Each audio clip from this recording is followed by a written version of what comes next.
यहाँ कुछ लोग भी मिले हमें जो हमारे चैनल का भी नाम पूछ रहे हैं। भाई इसी चैनल को सपोर्ट करो भाई, इन्हें यूपी का बेस्ट ब्लॉगर बनाना है। Good morning everyone. आज है कुछ 11 सितंबर और मैं आप सबका स्वागत करता हूँ अपने इस नए ब्लॉग में। आज मेरा पहला ये ट्रैवलिंग ब्लॉग होने वाला है। आज हम अयोध्या की तरफ जाएंगे। अयोध्या का ट्रिप है आज और चलते हैं फिर अयोध्या की तरफ और आपको दिखाते हैं अयोध्या के बारे में, अयोध्या के इतिहास के बारे में और कैसा है अयोध्या का माहौल इस समय, क्या वहाँ पे कितना प्रोग्रेस हुआ है राम मंदिर को लेकर के। तो और थोड़ा फेस को इग्नोर करना और आवाज़ को इग्नोर करना क्योंकि अभी मैं जस्ट कुछ देर पहले सो करके उठा, सो इसलिए थोड़ा आवाज़ और फेस में उतना क्लैरिटी नहीं होगी। पर ठीक है, हम मिलते हैं अभी आपसे तैयार होकर के और फिर चलते हैं। सो गाइज़, यहाँ ट्रिप के रिगार्डिंग जो है लंच की तैयारियाँ हो रही हैं। लंच में हम ये सत्तू के कचौड़ी वगैरह लेकर के जाएंगे। तो यहाँ देख सकते हैं मम्मी जो हैं वो कचौड़ियाँ तल रही हैं। तो कचौड़ियाँ ये रेडी हो रही हैं, कचौड़ियाँ तैयार हैं। ये मेरी ग्लूटेन फ्री कचौड़ियाँ पहले बन रही हैं क्योंकि as I am a gluten intolerant. तो यहाँ पे देखिए सत्तू तैयार है। सत्तू में कुछ चना का सत्तू है, प्याज वगैरह लहसुन वगैरह डाला गया है और इसको ये तला जा रहा है। तो ये हमारा लंच तैयार हो रहा है आज के ट्रिप के रिगार्डिंग।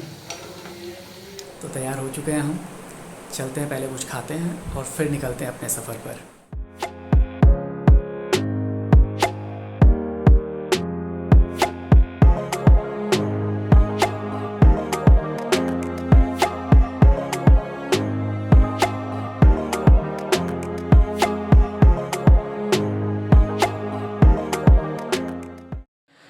मौसम भी बहुत अच्छा हो चुका है, थोड़ी बहुत बारिश भी हुई और मौसम अच्छा खासा हो चुका है फ़िलहाल।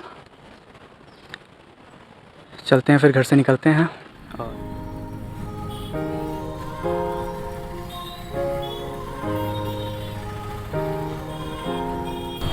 पब्लिक ट्रांसपोर्ट लेंगे और फिर आगे का दिखाते हैं आपको।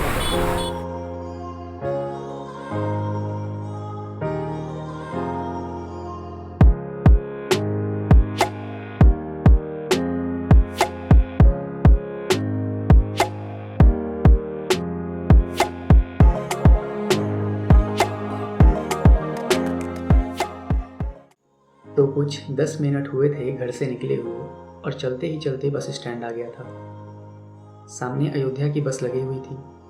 मैंने भी जल्दी से बस में अपना पसंदीदा विंडो सीट ले लिया और बस के रवाना होने का इंतज़ार करने लगा। अभी मैं कुछ टाइम लैप्स वीडियो शूट कर ही रहा था कि देखते ही देखते बस ने चलने का सिग्नल भी दे दिया और तकरीबन 5 मिनट के अंदर बस रवाना हो चुकी थी मेरे व्लॉगिंग के पहले सफ़र पर।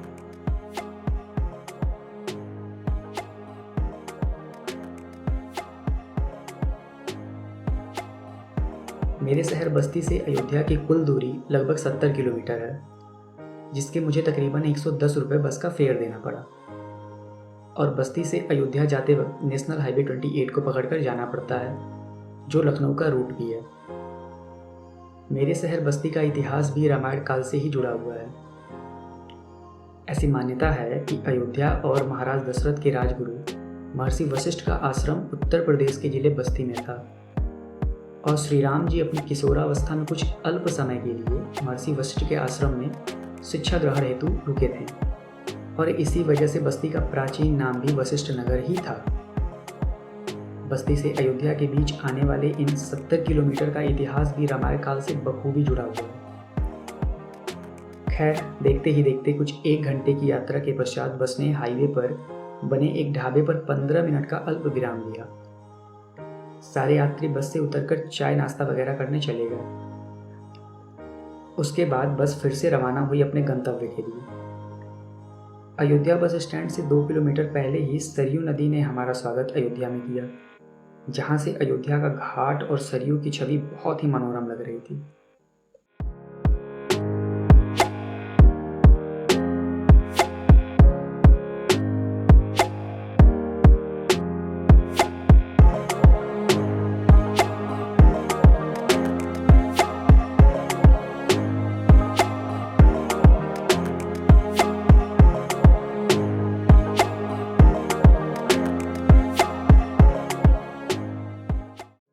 तो फाइनली लगभग 2 घंटे के सफ़र के पश्चात मैं अयोध्या पहुंच गया और बस से उतरते ही सामने ऑटो और ई रिक्शा दर्जनों में खड़े होकर यात्रियों का इंतजार कर रहे थे। मैंने भी ई रिक्शा ऑप्ट किया और सबसे पहले निकल पड़ा सरयू के घाट की तरफ, क्योंकि मान्यताओं के अनुसार बिना सरयू में स्नान ध्यान किए अयोध्या दर्शन विफल माना जाता है। और सरयू ने तो पहले ही मन मोह लिया था ना, तो भला कैसे ना जाते सरयू के उन घाटों पर। ई रिक्शा वाले भैया ने मुझसे कुछ 20 रुपये लिए घाट तक छोड़ने के, जो मेरे हिसाब से एक फेयर प्राइस था। घाट की तरफ जाते हुए रास्ते में मुझे ढेर सारे मंदिर और जगह जगह हर प्रमुख स्थानों के लोकेशन बोर्ड भी देखने को मिल रहे थे, जो इस शहर के विकास और टूरिस्टिक अट्रैक्शन को दर्शा रहा था। बात अगर करें इस शहर के डेवलपमेंट की, शहर का सुंदरीकरण जोरों शोरों से हो रहा है। फिलहाल अयोध्या आने के लिए आप ट्रेन या बस ऑप्ट कर सकते हैं, लेकिन टूरिस्ट के बढ़ते अट्रैक्शन को लेकर फ्यूचर में जल्दी ही यहाँ मर्यादा पुरुषोत्तम श्री राम इंटरनेशनल एयरपोर्ट भी शुरू होने वाला है। और as a tourist and traveller मुझे तो अयोध्या का ये मेगा डेवलपमेंट प्रोजेक्ट बहुत ही लाजमी और महत्वपूर्ण लगता है। लो देखो ना, बात करते करते हम घाट पर भी पहुँच ही गए। ये सामने आपको सरयू नदी अपने अस्तित्व का परचम लहराते हुए दिख रही होगी। ये नदी ही एकमात्र साक्षी है इस शहर के सदियों के इतिहास की। घाट पर आपको चारों तरफ लोग स्नान, ध्यान और पूजा अर्चना करते दिख जाएंगे, जो अयोध्या धाम के दर्शन की शुरुआत है। श्रद्धालु यहाँ स्नान कर खुद को पवित्र करते हैं और रामलला के दर्शन के लिए जाते हैं। और तो और श्रद्धालु इन्हीं घाटों पर अनेक धार्मिक प्रयोजन जैसे मुंडन और पितरों के पिंडदान इत्यादि भी करते हैं। आखिर ये किसी आश्चर्य से कम तो नहीं कि हमारे भारत देश में ही एकमात्र निर्जीव चीज़ों की भी पूजा अर्चना की जाती है, जिनकी वजह से हमारी धरती का संतुलन और धरती पर जीवन के अस्तित्व की व्याख्या की गई है। क्यों धन्य है ना भारत और भारत के लोग।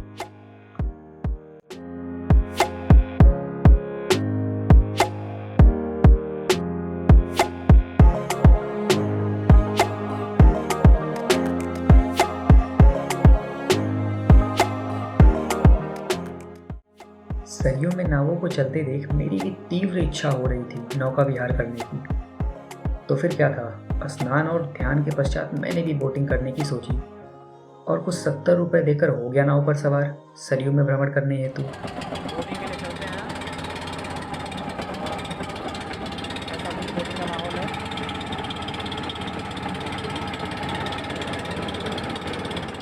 मेरी नाव किनारे से हिचकोले खाते हुए नदी की धारा में प्रवेश कर रही थी और नाव से घाट और सरयू का दृश्य मन को पूरी तरह मोह लेने वाले थे। नौका विहार एक घाट से होकर दूसरे घाट तक और फिर वापस उसी घाट पर आकर खत्म होती है। मैंने नए घाट से नौका विहार शुरू की थी और लक्ष्मण घाट होते हुए सरयू की मध्य धारा के बीच से गुजरकर वापस नए घाट पर आकर ये अद्भुत विहार समाप्त किया।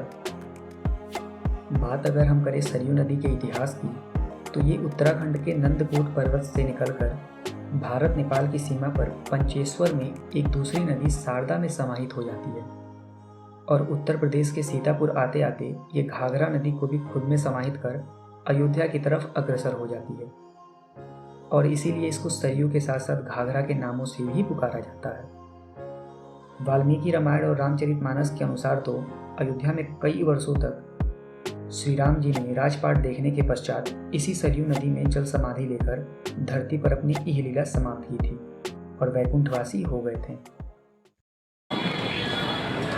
ये मुझे एक मंदिर दिखा,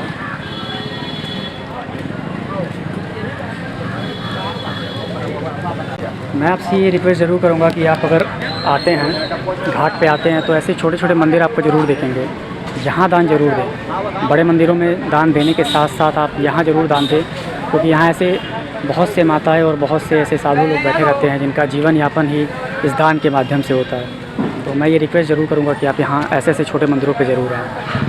एक इम्पॉर्टेंट बात आपसे ये करनी है कि अगर आप अयोध्या आते हैं तो अपने डिवाइसेस को, अपने आप को थोड़ा सुरक्षित रखें, अदरवाइज़ बंदर आपसे कुछ भी सामान छीन के लेके जा सकता है।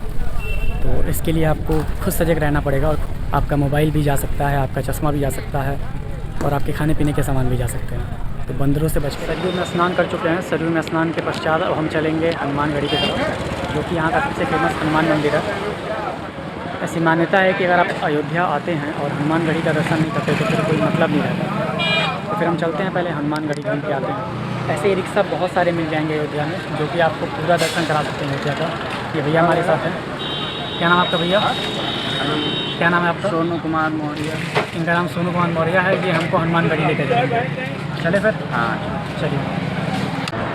ई रिक्शा का कब से कब तक यहाँ अवेलेबल रहता है? कितने बजे से मिलना शुरू हो जाता है? 4 बजे से चालू हो जाएगा। हाँ 4 बजे से चालू हो जाएगा, मान के चलो करीब 11 या 12 बजे रात तक मतलब मिलता रहेगा आपको ई रिक्शा पूरा अयोध्या चारों तरफ घुमा चारों तरफ। हनुमानगढ़ी पुरानी अयोध्या में स्थित है और वहाँ जाते वक्त रास्ते में हमें पुरानी अयोध्या की छवि दिखी। ई रिक्शा वाले भैया ने बताया कि ये वही जगह है जहाँ रामायण काल में अयोध्यावासी रहा करते थे और आज भी उनके कुछ वंशज यहाँ निवास करते हैं। रामायण काल के घर और मंदिरों के तो अब बस कुछ अवशेष या खंडहर मात्र ही दिखाई देते हैं और ज़्यादातर घरों को लॉज या धर्मशाला या मंदिरों में तब्दील कर दिया गया है। पुरानी अयोध्या बहुत ही तंज और भीड़ भाड़ वाली जगहों में से एक है, क्योंकि ज़्यादातर प्रमुख मंदिर और धर्मशालाएं यहीं पुरानी अयोध्या में ही स्थित हैं। चारों तरफ आपको बाजार, हर तरह की दुकानें और चहलकदमी देखने को मिल जाती है, जो इस जगह की छवि और वास्तविकता को बनाए रखने में अहम योगदान देते हैं। तो देख सकते हो आप, ये लोग राजस्थान से पूरी टोली इनकी आई है। किस गांव से आप लोग? राजस्थान से किस गांव से? बूंदी से। बूंदी कोटा के पहले जो पड़ता है। तो ये लोग बूंदी से आए हैं। सब बोल रहा था कि यहाँ हर जगह से लोग आते हैं, पूरे ऑल ओवर इंडिया से, इवन बाहर से भी आते हैं। अभी मैंने आपको दिखाया, ये पीछे आप देख सकते हो, ये पूरा जत्था जो है ये राजस्थान बूंदी से आया हुआ है और यहाँ राम जी का दर्शन करने आया हुआ है। तो ऐसे पूरे भारत से, पूरे भारतवर्ष से, इवन बाहर से NRI भी आते हैं यहाँ करके घूम के जाते हैं, क्योंकि राम जी की महिमा ही इतनी बड़ी है और अयोध्या इतना बड़ा टूरिस्टिक प्लेस जो है।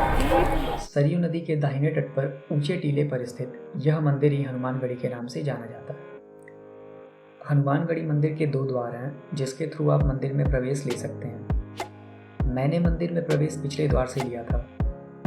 मंदिर में प्रवेश द्वार पर पुलिस की टीम उपस्थित रहती है, जो रूटीन सिक्योरिटी चेकअप के बाद ही मंदिर में अंदर प्रवेश अलाउ करती है। ये पुलिस की टीम पूरे अयोध्या में लगभग हर मंदिरों के अंदर, बाहर और घाटों पर भी उपस्थित रहते हैं, जो श्रद्धालुओं के साथ बहुत कोऑपरेटिव होते हैं और उनकी सहायता भी करते हैं। तो ये है वो प्रांगण हनुमान मंदिर का, जो हनुमानगढ़ी हमको लेके जाएगा। इस स्टेयर्स के थ्रू हम ऊपर जाएंगे। यहाँ कुछ लोग भी मिले हमें, जो हमारे चैनल का भी नाम पूछ रहे हैं। भाई इस चैनल को सपोर्ट करो भाई, इन्हें यूपी का बेस्ट ब्लॉगर बनाना है। भाई ने बोला करने का तो करने का। तो सीढ़ियों से होते हुए मैं टीले पर पहुंचा और वहाँ हनुमान मंदिर का प्रांगण लोगों की भीड़ से भरा हुआ था। मंगलवार और शनिवार को यहाँ भीड़ आम दिनों से ज़्यादा रहती है, क्योंकि मान्यताओं के अनुसार राम जन्मभूमि जाने से पहले हनुमान जी का दर्शन करना अति आवश्यक माना जाता है। इस मंदिर के इतिहास और पौराणिक महत्वता की बात करें तो मान्यताओं के अनुसार लंका विजय के पश्चात हनुमान जी अयोध्या में ही श्री राम के पास रुक गए थे और इसी टीले पर स्थित गुफा में ठहर कर वो श्री राम जी का ध्यान करते थे और राम महल को बाहरी आक्रमण से सुरक्षा प्रदान भी करते थे। इसी वजह से इस जगह का नाम हनुमानगढ़ी या हनुमानगढ़ पड़ा। गढ़ अर्थात निवास करने का स्थान। हनुमानगढ़ी का यह टीला अयोध्या का सबसे ऊंचा टीला है और यहाँ से पूरी अयोध्या दिखाई देती है। ऐसा कहा जाता है कि औरंगजेब ने अयोध्या पर जब आक्रमण करके सारे मंदिरों को ध्वस्त कर दिया था, तब एकमात्र यही टीला बचा हुआ था और यहाँ हनुमान जी की एक छोटी सी मूर्ति रखकर पूजा की जाती थी। मंदिर परिसर में भक्तों को ध्यान और भजन कीर्तन सुनने के लिए विशेष स्थान भी बनाए गए हैं, जहाँ लगातार सुंदरकांड और रामचरितमानस का भजन और पाठ होता रहता है, जो इस परिसर का माहौल बहुत ही आध्यात्मिक और ऊर्जा से परिपूर्ण कर देता है। एक कीर्तन चलता हुआ मंदिर में राम दरबार और रामायण के कई पात्रों की मूर्तियाँ भी हैं, जिनकी सेवा महंत लोग निरंतर करते रहते हैं। ये गेट था जिस गेट के थ्रू हमने एंटर किया हनुमानगढ़ी में। इसको बैक डोर और साथ में कभी कभी VIP डोर भी कहा जाता है, क्योंकि यहाँ से ज़्यादातर जो VIP लोगों की एंट्री होती है इसी डोर के थ्रू होती है। तो आप इस डोर के थ्रू भी जा सकते हो। इधर से आपको आसानी होगी जाने में, ज़्यादा दिक्कत नहीं होता इधर से आने में और भीड़ वगैरह कम मिलती है। मंदिर के पास ये सारे प्रतीक्षालय भी बने हुए हैं, जहाँ भक्तगण आकर के अपना प्रतीक्षा कर सकते हैं, रुक सकते हैं, आराम कर सकते हैं। तो ऐसे प्रतीक्षालय भी आपको देखने को यहाँ बहुत सारे मिलेंगे। ऐसा माना जाता है कि एक बार अवध के नवाब शुजा-उद-दौला के शहजादे की जान संत अभय राम जी ने बचाई थी, जो अयोध्या के एक संत अखाड़े के शिष्य थे, और उनसे खुश होकर नवाब ने कुछ भी मांगने को कहा था। तब संत अभय राम जी ने हनुमानगढ़ी मंदिर को बनवाने की इच्छा जाहिर की थी, जिसके तदुपरांत नवाब शुजा-उद-दौला ने 52 बीघा जमीन हनुमानगढ़ी को बनाने हेतु दिया था। तो अयोध्या में घूमते हुए मुझे काफ़ी देर हो चुका था। घड़ी ने भी शाम के 4 बजने का संदेश दे दिया था और मुझे भी अब ज़ोरों से भूख लग रही थी। तो मैंने सोचा कि इस वीडियो का सफ़र यहीं तक रखते हैं और अगली वीडियो में आपको अयोध्या के आगे के सफ़र में ले चलेंगे। और अगर मुझसे फैक्ट्स बताने में कोई त्रुटि हुई हो या किसी की भावना आहत हुई हो तो मैं उसके लिए तहे दिल से माफ़ी मांगता हूँ, क्योंकि मेरा कोई भी इंटेंशन नहीं था किसी की भावना को आहत करने का। लेकिन कभी कभी कुछ फैक्ट्स या इतिहास के बारे में बताते वक्त कुछ गलतियाँ जाने अनजाने में हो जाती हैं, जो इंटेंशनली नहीं किए जाते। Hope you will understand it. खैर, मैं हूँ अभिषेक त्रिपाठी। अभी के लिए लेता हूँ आपसे विदा। तब तक के लिए आप मुस्कुराते रहें, खुश रहें और ज़िंदगी के हसीन लम्हों का लुत्फ़ उठाते रहें। आगे की जो भी ब्लॉग्स होंगे वो अगली वीडियो में आपको मिलेगी, क्योंकि एक वीडियो में डाल पाना मुश्किल होगा, कुछ ज़्यादा लंबा वीडियो हो जाएगा। ये पहला वीडियो था जो ट्रैवलिंग का था कि मैं कैसे अयोध्या आया और किस तरीके से मैं घाट तक पहुंचा। आगे की वीडियो में आपको अयोध्या के मंदिर, अयोध्या का इतिहास, अयोध्या के बारे में और अयोध्या की आरती दिखेगी। मिलते हैं फिर आपसे, तब तक के लिए जय हिंद।